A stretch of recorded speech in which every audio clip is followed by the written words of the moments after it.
This week in the Atlanta Business League Student Business Shadow Project, the students learned business organizational structures from Mr. Joshua Menifee, gained life skills from Mr. Orie Ward, got fluid at Liquid Soul, and stocked up with Publix Supermarket.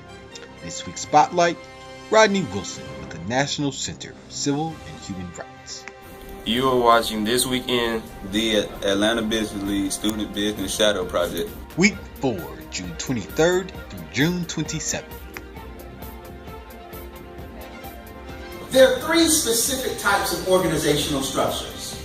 Come on, everybody. Sole proprietorship. Sole proprietorship. Partnership. Partnership. And corporation. Corporation. Orie Ward bestowed a litany of life skills that concluded with the quote, "Be that rich, eccentric relative everyone looks up to."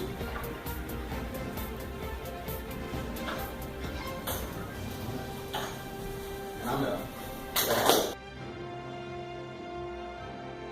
After a tour of the Liquid Soul office, the students were given the opportunity to have a sit-down with Principal and CMO Nick F. Nelson. Owning a business is a faith journey. I don't always have it figured out. We don't always have stuff like payroll figured out, staffing issues figured out, client issues figured out. But the one thing that we do have is belief and the faith that, you know what, God is just going to work it out. With Publix Supermarkets, our students got the opportunity to hear from various department heads at the Atlanta Distribution Center and then took a tour of the grand facility. And I'm responsible for handling corporate contributions for the company, as well as I'm the spokesperson for the media for this company. And our territory, as I mentioned to you before, is Georgia, Alabama, and Tennessee for the Atlanta division. So that means that basically all of our stores are involved in the community. Hi, my name is Rodney Wilson II. I'm 16 years old. I go to Martha Silva School of the Arts, and I'm shadowing at the National Center for Civil and Human Rights. At the National Center for Civil and Human Rights, I do volunteer background checks. I keep up with the membership database, and I also assisted with the grand opening on the 23rd.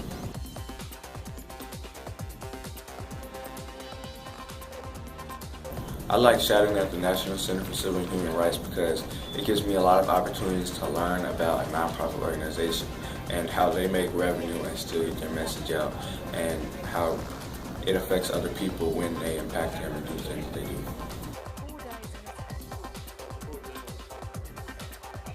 At the National Center for Civil and Human Rights, I've learned that even though it takes a lot of money to get what they need to do done, what really matters is the message.